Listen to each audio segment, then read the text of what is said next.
हम लोग बात कर रहे थे मध्यकालीन भारत के अंदर, जिसके अंदर हमने बात की इस्लाम की, व्हाट इज इस्लाम।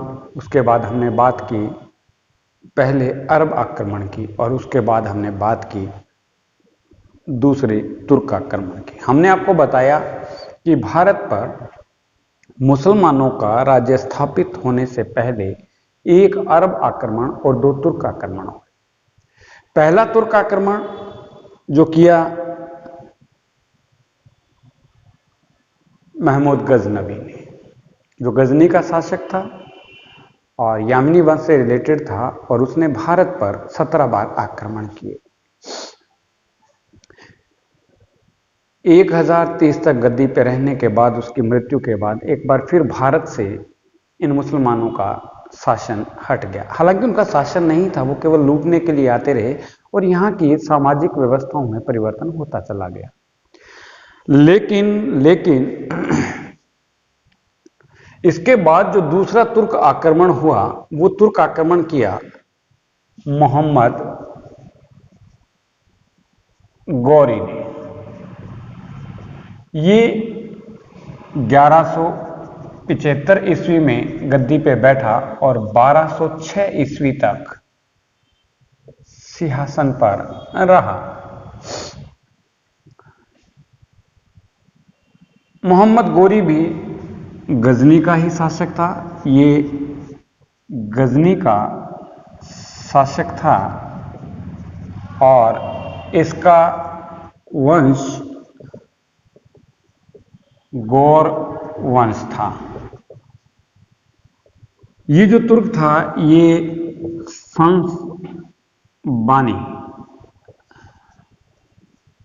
संसबानी तुर्क था। इसने अपने पूर्ववर्ती शासकों के बारे में पढ़ा कि इन्होंने भारत पे बार बार अटैक किया और वहां से खूब धन लूट कर लाए थे। उसी धन को प्राप्त करने के उद्देश्य से इसने भारत पर पहला आक्रमण इसने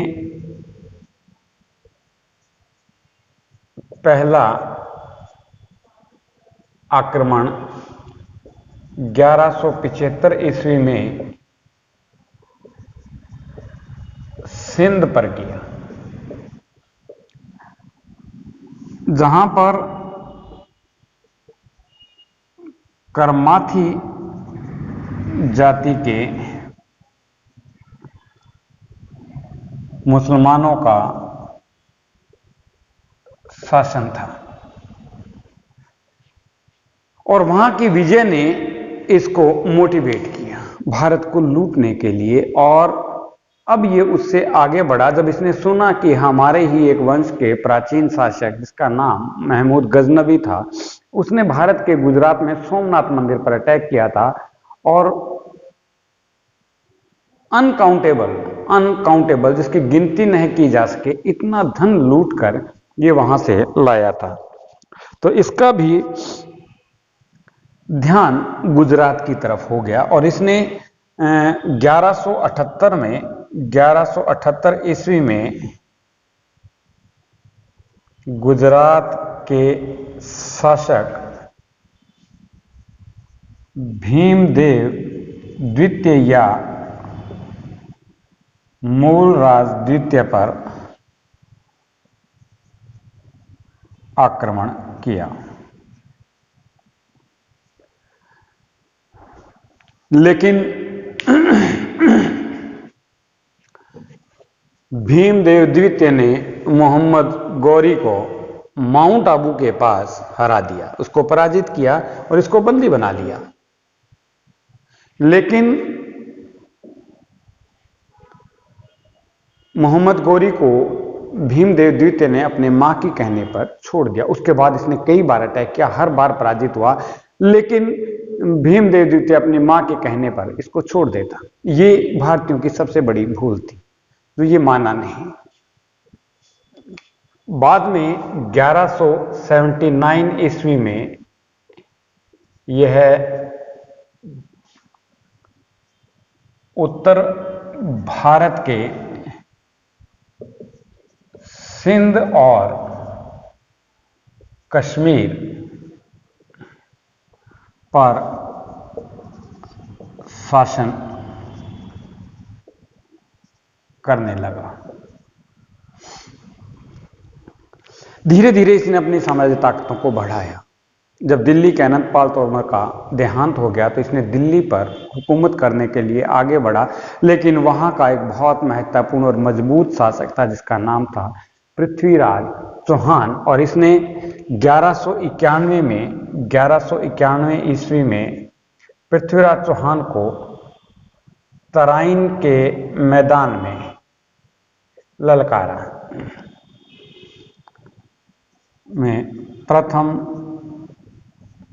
तराइन का युद्ध हुआ और इस युद्ध में पृथ्वीराज चौहान विजयी रहा। पृथ्वीराज चौहान काफी दूर तक इसका पीछा किया, लेकिन ये हाथ नहीं आया। अगर हाथ आ जाता तो शायद भारत का इतिहास आज कुछ और होता। तराइन, जिसको तरावड़ी का मैदान बोलते हैं, इस तराइन को पहले तरावड़ी का मैदान बोलते थे, जो बाद के अंदर तराइन हो गया। 1 साल तक ये दिल्ली के आजू बाजू घूमता रहा और पृथ्वीराज चौहान के दुश्मनों को ढूंढता रहा। उसको पृथ्वीराज चौहान का सबसे बड़ा दुश्मन मिला जयचंद गहड़वाल, जो कन्नौज का शासक था। हालांकि वो पृथ्वीराज चौहान का मौसेरा भाई था, लेकिन इनमें आपस में बनती नहीं थी। कुछ इतिहासकार तो ऐसा भी मानते हैं कि पृथ्वीराज ने कन्नौज के शासक जयचंद गहड़वाल की पुत्री को अगवा करके, उसका अपहरण करके उसके साथ शादी कर ली। और इसके पीछे ऐसा भी माना जाता है कि जब उसने अपनी पुत्री को स्वयंवर के लिए सब शासकों को बुलाया तो पृथ्वीराज चौहान की एक मूर्ति बनाकर दरवाजे पर खड़ी कर दी और ये कहता हुआ कि पृथ्वीराज जैसे चौहानों को तुम अपने गेट के दरबान बनाकर रखता हूं। जब ये बात पृथ्वीराज चौहान को पता चली तो ये गया और उस स्वयंवर में से ही उसकी पुत्री संयोगिता को उठा लाया। हालांकि कुछ इतिहासकार इसको दंत कथा मानते हैं, अब पता नहीं कितनी सच्चाई है, लेकिन मोहम्मद गोरी ने जयचंद गहड़वाल से हाथ मिला लिया और उसने इसको हराने के लिए एक तरकीब बताई कि अगर इसमें आप कामयाब हो जाते हैं तो आप दिल्ली पर शासन कर सकते हैं या पृथ्वीराज चौहान को हरा सकते हैं। 1192 में एक बार फिर 1192 ईस्वी में एक बार फिर तराइन के मैदान में द्वितीय तराइन का युद्ध हुआ और ये युद्ध मोहम्मद गोरी धोखे से जीत गया। पृथ्वीराज चौहान को गिरफ्तार कर लिया गया और उसे गजनी ले जाया गया, जहां बाद में उसकी हत्या कर दी।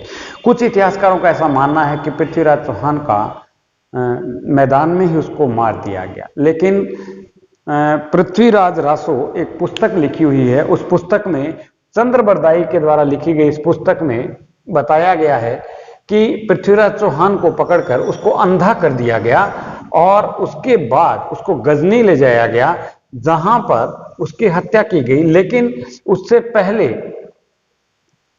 पृथ्वीराज चौहान ने मोहम्मद गोरी का कत्ल कर दिया, ऐसा इतिहास बताते हैं। क्योंकि पृथ्वीराज चौहान की बुक के अंदर लिखा है, एक दोहा लिखा है जिसका वो है 4 बांस 24 उंगल। 4 बांस 24 उंगल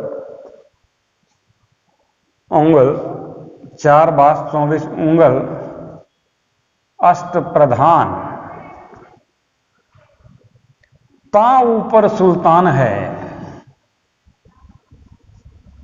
ता ऊपर सुल्तान है, मत चूको चौहान। कहते हैं पृथ्वीराज को अंधा कर दिया, लेकिन चंद्रबरदाई जो उसके साथ था उसने कहा कि महाराज ये शब्द भेदी बाण चलाना जानते हैं। तो उसने कहा कि मरने से पहले हम एक बार इसकी ये कला देखना चाहते हैं, मोहम्मद गोरी ने कहा। और जब पृथ्वीराज चौहान के जब हाथ खोल दिए गए, तब इस दोहे के माध्यम से चंद्रबरदाई ने पृथ्वीराज को बताया था कि 4 बांस 24 उंगल, 4 बास जितना ऊंचा स्टेज है और उसके ऊपर 24 उंगल एक सिंहासन है, ता अष्ट प्रधान, जिसपे प्रधान बैठा है, ता ऊपर सुल्तान है मत चूको चौहान, कि हे पृथ्वीराज चौहान उस पे सुल्तान बैठा है, मत चूको, अपना बदला ले लो। और कहते हैं पृथ्वीराज चौहान ने एक ही तीर उसके आर पार निकाल दिया, मोहम्मद गोरी की मृत्यु हो गई। लेकिन केवल और केवल ये हमें प्रमाण चंद्रबरदाई के द्वारा ही मिलता है और इसका कोई प्रमाण नहीं मिलता। लेकिन 1192 में पृथ्वीराज चौहान की मृत्यु के साथ ही दिल्ली पर मोहम्मद गोरी का अधिकार हो गया। लेकिन इसने जिसके साथ दोस्ती की थी जयचंद गढ़वाल, उसके साथ 1194 ईस्वी में चंदावर का युद्ध किया